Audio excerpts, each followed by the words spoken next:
नमस्कार, स्वागत है आपका। मैं हूं आपके साथ रोहित पुनेठा। खबरों की शुरुआत कर रहे हैं मुंबई से। शुरुआत करेंगे जहां पर जुहू इलाके में famous film director Rohit Shetty के घर के बाहर फायरिंग हुई और इसने सनसनी फैला दी।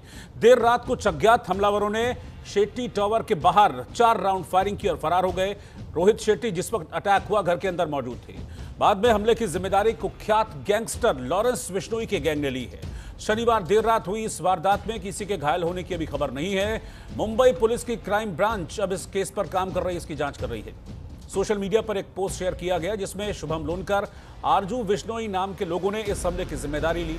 इन्होंने फेसबुक पर लिखा कि रोहित शेट्टी को हमने कई बार मैसेज किया था कि वो उनके काम में दखल न दें, लेकिन वो उनकी बात नहीं समझे। ये हमला एक ट्रेलर है। सूत्रों की माने तो हमलावर बाइक से जुहू इलाके में आया था। उसने रोहित शेट्टी के घर से थोड़ी दूरी पर अपनी बाइक खड़ी की और फिर पैदल चलते हुए शेट्टी टावर पहुंचा। इसके बाद आरोपी ने बिल्डिंग की ओर कई राउंड फायरिंग की और गोलियां चलाने के बाद फरार हो गया। जो इनिशियल जांच है उसमें पता चला है कि फायरिंग की वारदात एक ही शख्स ने अंजाम दी थी। उसने 4 से 5 राउंड गोलियां चलाई। जुहू पुलिस और क्राइम ब्रांच की टीमें मौके पर पहुंची। इलाके की घेराबंदी की गई। पुलिस के मुताबिक गोलीबारी की जिम्मेदारी लॉरेंस बिश्नोई गैंग की ओर से लेने का दावा भले ही किया गया है, लेकिन इस दावे के समर्थन में अभी तक कोई ठोस सबूत पुलिस कह रही है कि हमको मिले नहीं हैं। यह भी जांच कर रही है कि क्या इस फायरिंग का पैटर्न सलमान खान के घर के बाहर हुई फायरिंग से मेल खाता है। इस घटना के बाद शेट्टी टावर के बाहर सुरक्षा मजबूत की गई है। आसपास लगे सीसीटीवी कैमरों को खंगाला जा रहा है। सीसीटीवी में आरोपी कैद भी हुआ है। वहीं इस मामले में एक्शन लेते हुए पुणे पुलिस ने 5 संदिग्धों को हिरासत में लिया है, क्राइम ब्रांच के हवाले किया है। पुलिस ने कंफर्म किया है कि ये सभी 5 आरोपी लॉरेंस बिश्नोई गैंग से जुड़े हुए थे। ये 2 तस्वीरें आप इस वक्त देख रहे हैं टेलीविजन स्क्रीन पर। पहली तस्वीर ये रोहित शेट्टी के घर की है, जिसको शेट्टी टावर नाम दिया गया है। शेट्टी टावर पर फायरिंग हुई है और आपको ये लाल घेरे के अंदर जो शख्स दिख रहा है, यही वो संदिग्ध शख्स है जिसके बारे में पुलिस कह रही है। तमाम सीसीटीवी फुटेज पुलिस ने खंगाले और उन सीसीटीवी में ये गतिविधि पुलिस को संदिग्ध लगी। जब इसको और डिटेल में जांचा गया तो ये पता चला कि इस लाल घेरे में दिख रहा यही वो शख्स है जो रोहित शेट्टी के घर के बाहर जिसने फायरिंग की थी। इस मामले में अब एक्शन हुआ है। पुणे पुलिस ने 5 संदिग्धों को गिरफ्तार किया है, मुंबई क्राइम ब्रांच के हवाले कर दिया। अब ये देख रहे हैं क्राइम ब्रांच की इन 5 लोगों का रोहित शेट्टी के घर इस फायरिंग से क्या लेना देना है, क्या कनेक्शन है। लेकिन जो फेसबुक पोस्ट सामने आया रोहित शेट्टी के घर पर हुए अटैक में, उस पोस्ट में क्या लिखा था? राम राम, जय बजरंगबली। सभी भाइयों को आज जो ये मुंबई में शेट्टी टावर पर फायरिंग हुई है उसकी जिम्मेदारी शुभम लोनकर और दूसरा नाम है आरजू बिश्नोई, हरी बॉक्सर, हरमन संधू लेते हैं। हमने इसको यानी कि रोहित शेट्टी को कई बार मैसेज किया हमारे काम में दखल न दे, लेकिन इसको समझ नहीं आया। इसको एक छोटा सा ट्रेलर दिया है। अगर आगे इसने फिर से हमारी बात नहीं मानी, हमारी बात इसे समझ में नहीं आई, तो अब घर के बाहर नहीं इसके बेडरूम में गोली चलेगी, इसकी छाती पर। और आगे पूरे बॉलीवुड को चेतावनी है कि टाइम रहते सुधर जाओ, नहीं तो बहुत बुरा हाल होगा तुम्हारा। और हमने जिन जिन लोगों को फोन किया हुआ है, या तो टाइम रहते लाइन पर आ जाओ, वरना छिपने के लिए जगह कम पड़ जाएगी। तुम्हें और जितने भी हमारे दुश्मन हैं तैयार रहो, जल्द ही मुलाकात होगी तुमसे। वेट एंड वॉच है ये पूरा का पूरा जो एक फेसबुक पोस्ट है, ये बड़ा वायरल भी हो रहा है और इसी के जरिए ये एक्सेप्टेंस किया है कि भाई हमने इस अटैक को अंजाम दिया। लेकिन इसके साथ साथ एक ऑडियो भी है, वायरल हो रहा है और उस ऑडियो में रोहित शेट्टी का नाम सुनाई दे रहा है और ये कहा जा रहा है कि ये ऑडियो आरजू बिश्नोई का है। इसमें जो आवाज़ है वो आरजू बिश्नोई की है और आरजू बिश्नोई वो शख्स है जिसके बारे में इस फेसबुक पोस्ट में भी जिक्र है और जिस पर आरोप है कि उसने वो इस वारदात में शामिल रहा। उस ऑडियो को सुनिए आप जरा। राम, जय बजरंगबली। सभी भाइयों को आज जो मुंबई में रोहित शेट्टी के घर पे फायरिंग हुई है, इसकी जिम्मेवारी मैं आरजू बिश्नोई, शुभम लोनकर, हरी बॉक्सर, हरमन संधू लेते हैं। हमने इसको बहुत बार मैसेज लगाया कि हमारे काम में दखल ना दे, इसको समझ नहीं आया। इसको छोटा सा ट्रेलर दिखाया है। अगर आगे से किसी ने भी हमारी बात नहीं मानी तो घर के बाहर नहीं, घर के अंदर गोलियां चलेगी। आगे से पूरे बॉलीवुड को चेतावनी है कि टाइम रहते सुधर जाओ, नहीं तो तुम्हारा हाल बाबा सिद्दीकी से भी बुरा करेंगे।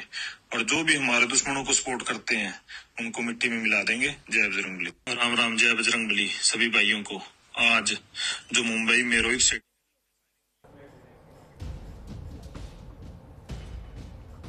तो जो बात फेसबुक पोस्ट में लिखी गई थी लगभग उसी बात को ऐसा लग रहा है कि पढ़कर इस ऑडियो को वायरल कर दिया गया।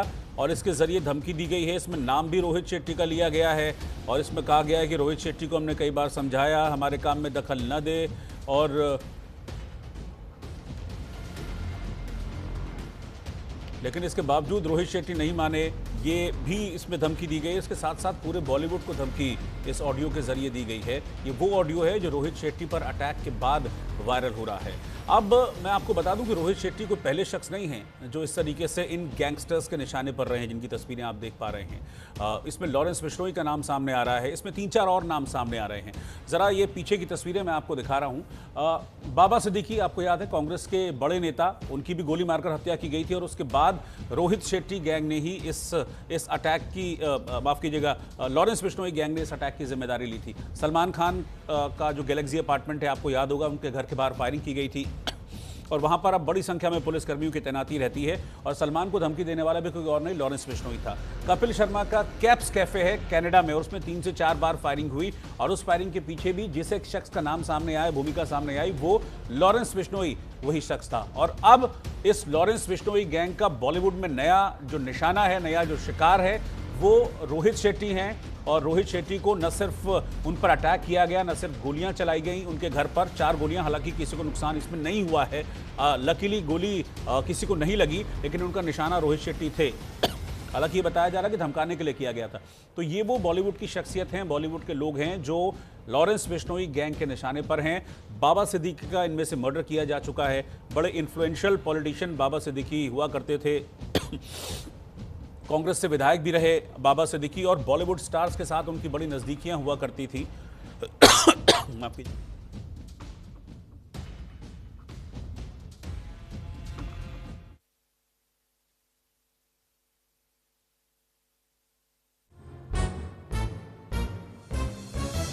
आ रही है कि रोहित शेट्टी ने फिलहाल अगले 2 दिन के अपने सारे प्लान्स कैंसिल कर दिए हैं और अगले 2 दिनों की उनकी जो मीटिंग्स थी या उनको अपने किसी यार दोस्त से मिलना था तो उसको भी कैंसिल कर दिया है। अपने सभी दोस्तों को रोहित शेट्टी ने कहा है कि अगले 2 दिन तक सारे प्लान्स कैंसिल हैं और जो दोस्त उनसे मिलने आने वाले थे अगले 2 दिन तक वो न मिलने आए। इस तरह के मैसेज रोहित शेट्टी ने अपने दोस्तों तक पहुंचाए हैं। जो फायरिंग की वारदात हुई है शनिवार देर रात, उसके बाद रोहित शेट्टी ने सुरक्षा को देखते हुए फैसला लिया है।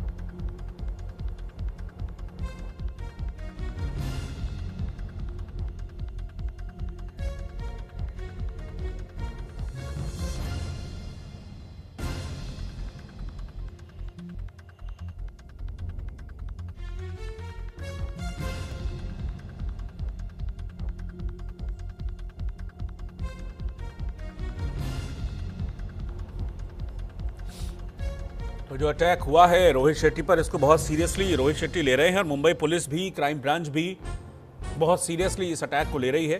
रोहित शेट्टी के घर के बाहर सुरक्षा को मजबूत किया गया है। ये संदिग्ध शख्स, वहां आसपास के जब कैमरे खंगाले गए थे तो ये संदिग्ध शख्स क्राइम ब्रांच को दिखा और इसके बाद रोहित शेट्टी के घर की सुरक्षा को बढ़ा दी गई है।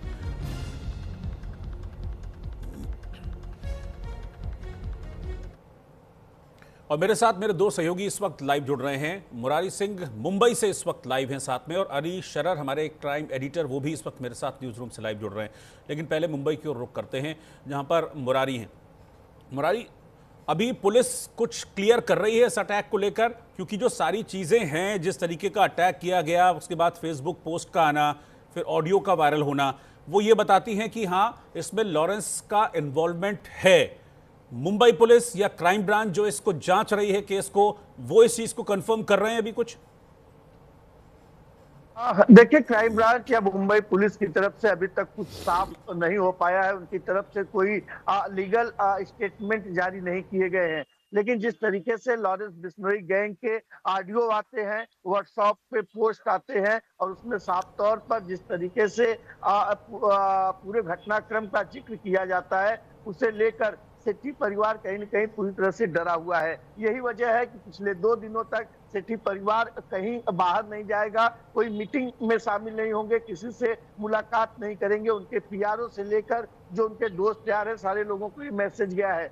दूसरी तरफ क्राइम ब्रांच जो है वो उनके मोबाइल सेल फोन से भी जांच करेगी, क्योंकि जिस तरीके से उस पोस्ट में और उस ऑडियो में कहा गया है कि वो 2 से 3 बार जो है वो रोहित शेट्टी को समझाने की, बताने की कोशिश किए। तो क्राइम ब्रांच ये जानने की कोशिश कर रही है क्या इनके मोबाइल सेल फोन पर कोई फोन आया था, कोई मैसेज आया था, और उनका स्टेटमेंट भी रिकॉर्ड किया जा रहा है। हालांकि अभी तक रोहित शेट्टी मीडिया के सामने अपना कोई पक्ष नहीं रखे हैं, लेकिन जिस तरीके से जांच एजेंसियां जांच कर रही है उसमें ये भी हमारे सूत्र बता रहे हैं कि ये जो हमला हुआ है, जो फायरिंग हुई है, जो बुलेट्स के निशान दीवार पर, रोहित शेट्टी के घर के दीवार पर जो गोलियों के निशान है, वो इम्पोर्टेंट कारतूस है, इम्पोर्टेंट गोली का जो है कि निशान है। तो ऐसे में माना जा रहा है कि लॉरेंस बिश्नोई गैंग जिस तरीके से इस फायरिंग का जिम्मा लिया हुआ है, तो क्या वो एंगल साफ तौर पर मिलता है। वहीं दूसरे पहलू पे बात करें तो जो गिरफ्तारी पुणे से हुई है उनसे पूछताछ की जा रही है, जांच की जा रही है, और तमाम उन सीसीटीवी कैमरों को खंगाला जा रहा है कि क्या इस फायरिंग के पहले उस आरोपी को कैसे पता चला कि रोहित शेट्टी यहाँ रहते हैं, या फिर रोहित शेट्टी का परिवार यहाँ रहता है। रैकिंग हुई थी तो रैकिंग कौन किया था, कितने दिन पहले रैकिंग हुई थी। तो क्राइम ब्रांच उन तमाम पहलुओं को बड़ी ही बारीकी से खंगाल रहा है। जी, क्राइम एडिटर अली शरर भी इस वक्त मेरे साथ हैं। अली, जिस तरह का पैटर्न है इस अटैक का और उसके बाद फिर फेसबुक पोस्ट करना, ये पैटर्न लगभग लॉरेंस जैसा ही पैटर्न दिख रहा है। हालांकि क्राइम ब्रांच अभी तक इसको ओके नहीं कर रही है, गो थ्रू नहीं दे रही है, लेकिन ये पैटर्न तो अभी तक लॉरेंस वाले गैंग का ही लग रहा है। देखिए बिल्कुल रोहित जी, जिस तरह से आज फायरिंग की गई है, ये जो बुलेट इस्तेमाल की गई है 30 की बुलेट कहलाती है। अक्सर इसे पुलिस वाले और बड़े गैंगस्टर इस कारतूस को इस्तेमाल करते हैं। क्राइम ब्रांच ने तमाम एफएसएल के साथ पहुंच कर की सैंपल ले लिए हैं और ये माना जा रहा है कि जिस तरह से फायरिंग की गई है अब से पहले, क्योंकि जो एक ऑडियो जारी किया गया, बाकायदा जिम्मेदारी ली गई है, उसमें कहा गया कि हमने तुझे समझाया था लेकिन तू नहीं माना। इसका मतलब साफ है कि पहले भी कभी कॉल की गई होंगी गैंगस्टरों द्वारा रोहित शेट्टी को। उसको लेकर कि फिलहाल तमाम मीटिंगें कैंसिल कर दी गई हैं। क्राइम ब्रांच की टीम ने बाकायदा स्टेटमेंट दर्ज किया जा रहा है, उसके आधार पर आगे की कार्रवाई की जाएगी। साथ के साथ इस पूरे मामले में मुंबई पुलिस ने पुणे से 5 लोग हिरासत में लिए हैं। ये बताया जा रहा है कि ये इससे केस से मिलते जुलते हैं। हालांकि अभी इसकी ऑफिशियली पुष्टि नहीं की है, लेकिन ये माना जा रहा है कि लॉरेंस बिश्नोई गैंग से ही जुड़े हुए वो लोग हैं जिन्हें हिरासत में ले रखा है। लेकिन ये 2 घटनाएं आज घटी हैं। अगर बात की जाए इस पूरे मामले से जुड़ी हुई, तो एक दूसरा मामला भी सामने है, क्योंकि जो रहमान डकैत है जिसके ऊपर बाकायदा मूवी बनी धुरंधर, इसी का कजिन ब्रदर है शहजाद भट्टी, जो इन दिनों दुबई में है और उसके ऊपर भी हमला किया गया, जिसकी जिम्मेदारी खुद लॉरेंस बिश्नोई गैंग ने ली है। तो यानी कि आप अंदाज़ा लगा सकते हैं कि ये गैंग कितना बेखौफ है कि दुबई जैसे देश के अंदर भी बाकायदा पूरी घटना को अंजाम दिया गया है। और भारत के अंदर वो भी मुंबई जो एरिया है, यहाँ पर तमाम बड़ी सेलिब्रिटी रहती हैं मुंबई की, और वहाँ पर ये इस तरह की फायरिंग की घटना को अंजाम देना कई सारे सवाल खड़े करता है उस कानून व्यवस्था पर, उस लॉ एंड ऑर्डर पर जिसका दावा मुंबई पुलिस करती है। तो अब ऐसे में तमाम सवाल जुड़ते चले आ रहे हैं कि जब जेल में रहकर की बड़ा साम्राज्य चला रहा है लॉरेंस बिश्नोई और अभी तक बेखौफ है, पुलिस चाहे दिल्ली हो चाहे मुंबई हो, लेकिन अभी तक मुकम्मल तौर पर इनका कोई इलाज नहीं कर पा रही है। इसी के इससे साफ जाहिर है, जैसे अभी 6 जनवरी में बी पराग पे भी बाकायदा उसको धमकी दी गई। तो अब साफ कहा जा सकता है कि जिस तरह से इनके हौसले बुलंद हो रहे हैं, बॉलीवुड की तमाम बड़ी हस्तियां निशाने पे हैं। क्योंकि जब से 2022 में लॉरेंस बिश्नोई गैंग ने जो हत्या की थी सिद्धू मूसेवाला की, जिसकी जिम्मेदारी खुद ली गई थी, उसके बाद कहीं ना कहीं बॉलीवुड भी दहशत में है। और ये जो पूरी प्लानिंग है गैंगस्टरों की, वो इसलिए है कि उनका वर्चस्व कायम रहे और जो रंगदारी लेते हैं, ये रंगदारी वसूलते हैं, वो बादस्तूर जारी रहे। तो अब जिस तरह से सवाल खड़े हो रहे हैं मुंबई पुलिस पर, उसको लेकर के अब तमाम मुकम्मल तैयारी के साथ अब मुंबई पुलिस को सामने आना होगा और जवाब देना होगा कि आखिरकार इतने हाई सिक्योरिटी एरिया में कैसे फायरिंग करके वो 5 लोग वहाँ से फरार हो गए थे। अच्छा मुरारी, एक चीज़ और मैं समझना चाहूँगा, क्या पुलिस इस पर भी, इस एंगल से भी इसको सोच रही है? क्योंकि अभी तक पुलिस ने इसको क्लियरली एक्सेप्ट नहीं किया और इस बात का जिक्र मैं बार बार कर रहा हूँ क्योंकि अभी तक इससे पहले जिन बॉलीवुड के लोगों को निशाना बनाया गया था वो कहीं ना कहीं सलमान खान से कनेक्टेड थे। बाबा सिद्दीकी की हत्या होती है बॉलीवुड में, बाबा सिद्दीकी का अच्छी पैठ थी, हालांकि खुद एक पॉलिटिशियन थे लेकिन सलमान खान से बड़ा अच्छा याराना उनका था। कपिल शर्मा के कैप्स कैप पर अटैक होता है तो कपिल और सलमान का भी एक कनेक्शन सामने आता है। इसके अलावा सलमान खान तो है ही निशाने पर, लेकिन रोहित शेट्टी का ऐसा अभी तक कोई सलमान से कनेक्शन ऐसा नहीं है कि बहुत यारी दोस्ती वाला हो। क्या ये वजह है कि मुंबई पुलिस इसको एक अलग एंगल से भी जांचने की बात कर रही है, क्राइम ब्रांच इसको अलग एंगल से जांचने की बात कर रही है? जो मामला है काफी सेंसिटिव मामला है, क्योंकि उनके घर पर जिस तरीके से टारगेट बनाया गया, फायरिंग की गई है, इसे लेकर मुंबई पुलिस के बजाय मुंबई क्राइम ब्रांच इसे कई एंगल से जांच कर रही है। अगर अपने दर्शकों को समझाना चाहे तो पहला एंगल ये है कि जो 5 आरोपी पुणे से गिरफ्तार हुए हैं, क्राइम ब्रांच उनसे जानने की कोशिश कर रही है कि क्या सलमान खान के घर के बाहर ही जैसी फायरिंग की रणनीति तैयार की गई थी। पहले 2 लोग रैकिंग करेंगे, फिर कोई तीसरा बंदा आकर उन्हें तमंचा देकर जाएगा, फिर कोई चौथा बंदा होगा जो उसे गोली देकर जाएगा, और 5वां बंदा जो होगा वो पूरी घटना को अंजाम देगा। तो क्या इस तरीके की भूमिका थी, एक पहलू से पुलिस से खंगाल रही है। दूसरा ये है कि सलमान खान के साथ रोहित शेट्टी के क्या रिश्ते हैं, क्या संबंध है, और क्या रोहित शेट्टी को पहले फोन या मैसेज आया था तो उसमें क्या बातें नहीं करने के लिए या किन चीजों का विरोध जो है लॉरेंस बिश्नोई की तरफ से जताया गया था। तो दोनों पहलू को क्राइम ब्रांच बहुत ही बारीकी से खंगाल रही है। उम्मीद है कि कल सुबह अगर मुंबई पुलिस इस मामले में 5 आरोपियों के साथ प्रेस कॉन्फ्रेंस करती है तो खुलासा जरूर बड़ा होगा। जी बहुत बहुत शुक्रिया मुरारी आपका, अली आपका भी साथ में जुड़ने के लिए। तो बेहद संभव है कि जैसा कि अभी मुरारी बता रहे थे कि कल मुंबई पुलिस हो सकता है इस मामले में प्रेस कॉन्फ्रेंस करे, क्राइम ब्रांच प्रेस कॉन्फ्रेंस करे, और क्यों ये हमला किया गया, जो पैटर्न सलमान खान के गैलेक्सी अपार्टमेंट पर हमले का था, क्यों लगभग ये पैटर्न वैसा ही दिखता हुआ दिख रहा है, ये सारी चीजें हैं जिन पर अभी बारीकी से खंगाल रही है मुंबई पुलिस। और इस मामले में एक बड़ी लीड मुंबई पुलिस को मिल सकती है उन 5 संदिग्धों से जिन्हें पुणे में गिरफ्तार किया गया है, उन्हें हिरासत में लिया गया है, क्राइम ब्रांच के हवाले किया गया, और क्राइम ब्रांच अब उनसे पूछताछ के बाद इस अटैक के पीछे, रोहित शेट्टी के घर पर अटैक के पीछे क्या इनसाइड स्टोरी है, उसका खुलासा मुंबई पुलिस कल कर सकती है एक प्रेस कॉन्फ्रेंस के दौरान। इधर